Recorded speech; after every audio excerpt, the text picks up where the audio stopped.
What's up, guys? Jake here, getting back some Nurse Love Addiction. These two are going on a date or something involving a musical note, so let's find out what's going on with that. You know, I can faintly hear Miss Takata's playful humming. I hadn't known she could be playful like that. It's a little unexpected, to be honestly. To be honest, whatever. But, well, you know what? I guess it's different when you're going on a date with your lover. Okay, that's a weird thing to say. Miss Takata's walking by the dormitory with Miss Amato right behind her. They're not walking side by side. Neither are they too close or too far. There's some non-disclosed distance. The distance between them is that of two people who know each other well. They really paint a picture together, I think. No wonder they were chosen as the #1 couple in high school for 3 years in a row. Definitely has nothing to do with the fact they're both girls. That didn't contribute to it. Somehow they seem to exist on another plane from me. Okay, and goodbye to them, and hello, sister. Welcome home, sis! Now greets me with a smile. Oh, now, it's such a relief to see your smile. What's got into you suddenly, sis? Always stay the way you are now. Don't disappear from my life. Okay, that's ominous. What happened to becoming independent from your little sister? Fuck that. Now tease and I pretended not to have heard. Don't worry, sis. I'll always be your little sister. After all, I'm your miracle drug. Okay, that's unhealthy. Now? But I'll be strict about making you study for tomorrow. What's tomorrow? Do we have our bed test? Now smiles. Huh? Where did my relief go? Oh, wow, that's a very loud piano that someone has. Is that the end of that scene? Cool. What a good use of everyone's time. Thanks for stepping in there, lady. That was a weird fucking scene, dude. Anyway, here we are at school. Is this where we take the bed test? Alright, for today's general nursing theory class. The next week we have our first group work in class. Didn't we make beds in pairs? I don't know. Group work is not just about studying as a group. Its goal is to help develop your communication skills, which will be vital for your work as a nurse. It's not just your communication with your patients that's important, but your communication with the other nurses and the doctors as well. So please try to express yourself as clearly as possible, listen carefully, and consider the topics of study deeply. Miss O'Hara continues. Additionally, this summer vacation you'll also undergo hospital training with the members of your group. Doesn't sound like much of a fucking vacation, does it? So please do your best to build teamwork. She smiles as she gives us this important information. Hospital training? Oh no! Training amongst real nurses at a real hospital. For us nursing students, this will be the most valuable experience we have. Probably not. There's the possibility that all the nurses would collapse and we'd be left to protect the patients. That seems unlikely, but sure, technically possible. Yeah, that probably won't be happening, like I said. Even so, the jellyfish-ish part of me drifts in this daydream, causing my excitement to grow. After all, this is the workplace of my dreams. Literally. Kind of. It's kind of a passing fantasy, really. Well, in any case, teamwork between group members will be really important. Alright, I'll announce the groups. Golly, I wonder who's going to be in my group. Important. And then we do a clock fade. Wonderful. Looking forward to working with all of you. I don't know who these two are. Yeah, me too. My sister and I will do our best. Looking forward to it. Myself as well. And so these are the 6 members of our group. I count 4, but I guess those 2 nameless folks were also in it. Oh, they had names, I just didn't bother giving them a voice because they didn't have faces. I can feel the gaze of the people from the other groups. They're envious-ish, but seriously, come on. Alright, today's group subject is changing night clothes. Oh my god, I'm not getting naked. Nice try, Miss Kada. Talking about what exactly it means to the patient and how to go about doing it efficiently. In our next class, you'll have to make a speech. What? So use the training room for actual practice and make sure everyone has their say. Why am I giving a speech about stripping someone nude? That seems weird, right? Saying this, Miss O'Hara leaves the rest to us students. Michichi Tsutsumi and Michitori seem friendly enough. It appears they're already friends and seem happy to be in the group. It's too bad they don't have faces, though, otherwise they might be here. Other than that, there's Miss Takeda, who seems to hate me, and Miss Amato, who also seems to hate me.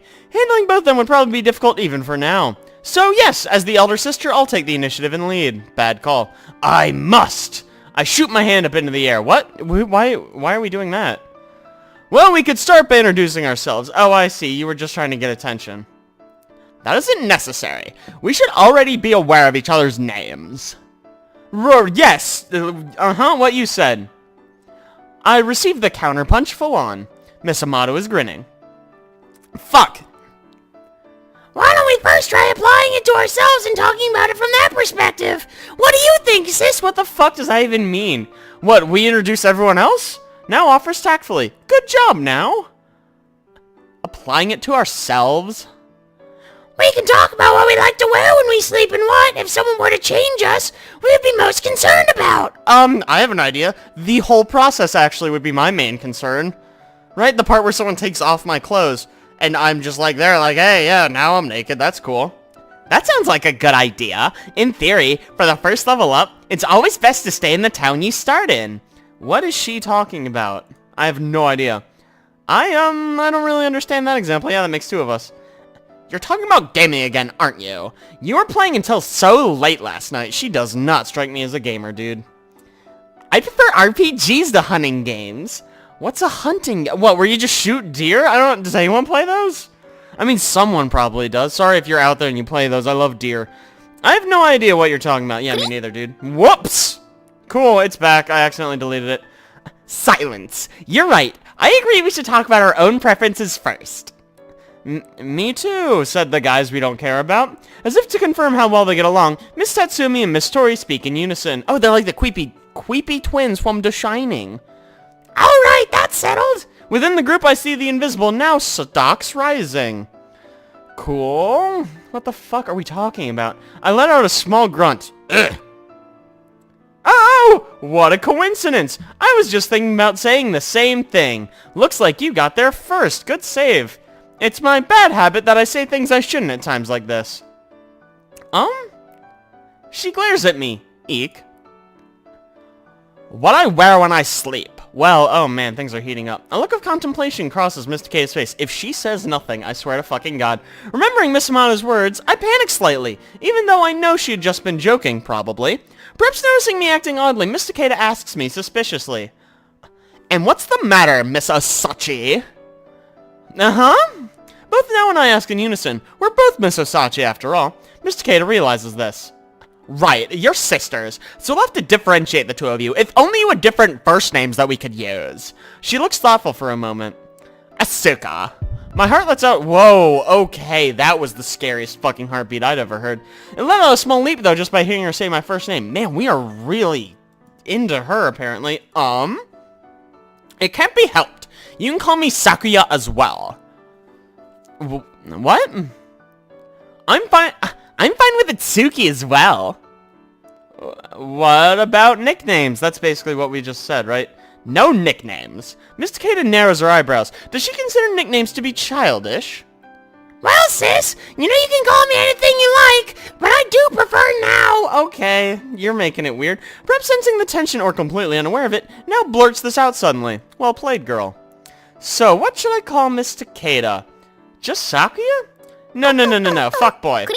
We ain't doing that. It'll require some bravery on my part. Bravery I do not possess. Maybe it might be best to call you Miss Takeda for a little longer. No. She ends my protest with a single word. Okay, cool. Good talk. I'm glad you took the time to consider my feelings on the subject. Anyways, I'm just gonna go fuck myself, I guess. Okay then. At least let's add Miss. Miss Sakuya, Miss Itsuki. Now? Great! And the other two who we don't care about. Now grins, seeming oddly happy about something. Miss Takeda seems a little dissatisfied about the Miss thing, but she says nothing. Cool. After all, she has her aura of being above earthly concerns to think about. As for Miss Tatsumi and Miss Tori, really, just call us by our first names! Once again, they speak in unison, so ultimately we decide to call them with just their first names. Just kill them off. Nobody cares about these two. Miss Takeda, now to be called Miss Sakuya, speaks up once again. What I wear when I sleep. Yes! Well, I wear a nighting gown. Not exactly the best wear for hospital life. With lace trim, by the way. Whoa, a lacy nightgown. How scandalous. She looks a bit out of place in the dorm, though she hasn't seemed to notice herself. She is a princess, after all. Oh, right, yeah, I forgot about that. You do know I can hear you, right? And no, I do not look out of place.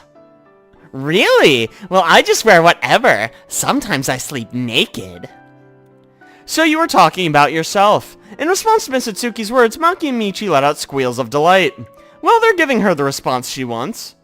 Well, we have regular top and bottom pajamas. They're matching but in different colors. That's adorable. In such a way, we talk about our nightwear and what we would wear if we were hospitalized. You don't really get a choice, probably, right? Like, probably whatever you were wearing when you got stabbed or whatever. It feels strange to talk about pajamas seriously at school. It's an important topic. Clothing is one of the basic necessities of life. Probably not true. We could probably all survive if we were naked, if I had to guess. Especially for a long-term patient. They'll be wearing them for a long period of time. Yep. Good point. Yeah. Ha. A sigh escapes Miss Sakuya's lips. I've grown used to her exasperation with me.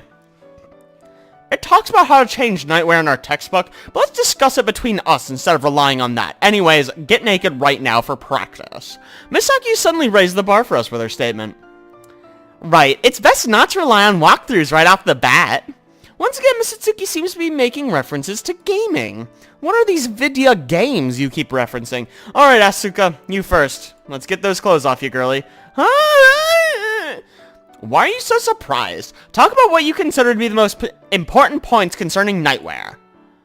Do your best, sis. I don't fucking know. Good luck. Now quietly sends me a few words of encouragement. Pajamas. What to pay attention to when changing the patient's pajamas? It must be important to think of it from the patient's perspective. If I were a patient, what would make me happy? Alright, no flash photography. One point would be to compliment them. And down at the first hurdle. There it is. Don't do that ever. You might say something like, that robe looks good on you, or hey, nice tits. Stuff like that. What? What's the weird tension in the air? One wrong word and it'll sound more like sarcasm, especially to someone who wears the same hospital nightwear every day. Misaki responds coldly. Everyone seems to agree with this assessment. Maki and Michi are nodding. Off camera, of course. Yep, they might take it as sarcasm, yeah. Hey, aren't you a little too easily swayed, you two people I don't care about? But amongst the patients, there may be those who pay extra attention to their nightwear. To someone like that, receiving a compliment may make them happy and make them feel better. Or, hey, just don't talk about how they look. They're staying in a hospital. Who the fuck cares? So, I think Asuka has a good point with her suggestion. Now support. Pity, really. Oh, thank fuck. Incidentally, the points for changing nightwear mentioned in the textbook are a consideration of the patient's privacy and careful monitoring of the temperature of the room. What? Nowhere do they mention complimenting the patient for having adorable pajamas. Weird. Even after that, whenever I would say anything, Misaki would sternly point out the flaws in my argument. Wow, thanks, bitch. Even during our group practice at the training room, this continued. And continued. Great, we're already good friends. Yay! Are these people? After school I walked through the hallway like a zombie or a ghost. Miss Osachi? From behind I hear Miss Ohara's voice. So, dude? Oh, Miss Ohara. What's the matter? You don't look too well. Did the group practice tire you out? Oh, yeah, totally. Definitely not the emotional abuse I suffered. Mostly my soul. I swallow my words. Miss Ohara watches me blankly. Huh? Miss Ohara, the white-robed angel. The nurse I want to be just like. I don't want someone like that to see me in my worn-out state. I look so uncool, unlike usual, where I am the definition of cool. But was there ever a time I was cool? Probably not. There wasn't. Did group work not go so well? I shake my head ruefully. Oh, it was a disaster. I laugh and Miss Ohara smiles gently. You've just started. I think you should take it one step at a time. You do? You don't think I should do it all at once? Yeah, and as your teacher, I think you have lots of potential. Yeah, Miss Osachi. Miss Ohara's words warm my heart a little. I wonder if I can fulfill that potential. Nope, probably not. You can. I believe in you. Do your best. Yay, friendship. I wonder if I can really become a nurse. Probably not. You're a huge fuck-up, dude. You can, probably. I'm sure of it. I wonder if I can win the Nightingale Award. I mean, probably not. Miss Ohara looks surprised and a little amused. I stare at her. Miss Ohara says, Anyways, let's just try our best, okay? Yeah, I gotta go, bye. I nod, and then I make my confession for the first time. I love you. Miss O'Hara, you are my role model. I want to become a nurse just like you. The next second. Huh? Miss O'Hara's expression seems to change for a split second, as if she were suppressing pain. I'm not worth making a role model out of. Huh? But, perhaps in response to my confusion, Miss O'Hara explains gently. During hospital training, Miss Osachi, you'll meet many nurses. From amongst them, there are many nurses that are more worthy of being your role model. That's what I meant. Of course, I will also do my best to support you. Miss O'Hara's words help me better comprehend her meaning. However, I decide it's for the best not to tell her that, as far as I'm concerned, she'll always be my role model. Thank you, Miss O'Hara. I feel better. Okay, well then I'll see you tomorrow. Bye. She grins. Flashing her angelic smile, Miss O'Hara walks away. Watching her from behind, I try my best not to stare at her ass. Somewhere from within Miss O'Hara's clothes, an envelope falls and flutters to the floor in front of my feet. It's a love letter addressed to me! Oh my god, what are the odds? I pick it up and read the words on the front. Oh no. Letter of resignation. No! Fuck! We just got on good terms! Don't give it back. It's nothing! Oh, she's playing it real cool. She moved with lightning speed. Right after, or perhaps even as I read the words, Miss O'Hara, who had walked away, appears in front of me again in a split second. She quickly takes back the envelope I had picked up. Huh? I don't understand what's going on. It's pretty obvious. She dropped it, now she took it back. Letter of resignation. It means she's resigning from something. Resignation.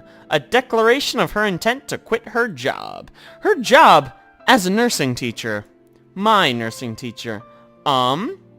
So, are you gonna quit, or... Even as I cannot seem to fully grasp the situation, I feel my eyes beginning to burn. Don't cry. No, I mean, like, probably, right? Miss O'Hara firmly denies the suggestion. But, that letter said you were, so you're a fucking liar. Miss O'Hara appears to want to put it away in her breast pocket immediately. But as if resigning herself to the fact that I've seen her resignation letter, she continues to hold the envelope in her hands. As I remain unable to say anything further, all I can do is feel my vision beginning to blur. That is a letter of resignation, which is different. Miss O'Hara. I remain unable to do anything but gaze at Miss O'Hara with watering eyes. A small sound escapes Miss O'Hara's lips. I picked it up. I found it. Someone else dropped it, not me. Some other asshole who's gonna quit their job, but not me. The only teacher in this game. It was a different one, I swear. Yeah, that's what it is. I found it on the ground and picked it up. That's all there is to it. Yep, nothing more, not mine. Fuck you, I'm leaving. Really, I wonder who this could belong to. There's no name on it, so who the fuck knows? Oh no, oh dear, oh my. You're a really bad liar, huh? So don't tell anyone, yeah? Miss O'Hara smiles. I remain in a daze. Well... Don't tell anyone! Do you understand me? I'll fucking kill you! Miss O'Hara smiles and smiles and smiles. But, all at once I feel a bulldozer-like run of pressure from her. Oh, we're blackmailing her, right? What happens if I do tell someone? Watching Miss O'Hara's odd behavior, I can't stop myself from asking. Miss O'Hara's response is immediate. I'll fucking kill you, you bitch! Miss O'Hara's posture stiffens rigidly as her face goes pale as a ghost. I mean, not that I would tell anyone, right? Like, cause I won't. But if I did, right? I frantically add this, Miss O'Hara's rigid posture melts and her eyes grow slightly moist. Ew. Not the right word, dude. Really? You won't? I won't. I mean, why would I tell someone about a letter you found on the ground? That sounds really boring. Very well. If that's the case... Then I'm sorry I acted so distraught. Yeah, fine. Miss O'Hara? Not fully understanding what's going on, in the end there's only one thing I want to confirm. Yes? Miss O'Hara, you're not quitting, are you? Man, not very bright this one, I'll tell you what. In response to my words, Miss O'Hara says... No, I'm not. And there seems to be both laughter and something close to tears in her expression. Laughy tears, we like to call them in the business. Okay, fine. Whatever, dude. Don't talk to me. Oh, look, it's a rainy day now. Good thing we're inside. One day at the end of May. Well, before we find out what happens at the end of May, I'm going to draw this episode to a close. So thank you guys so much for watching. I really appreciate it. If you liked that, don't forget to like and subscribe. And be sure to tune next week when we find out what's going on with the nurses and such. I'll see you guys then.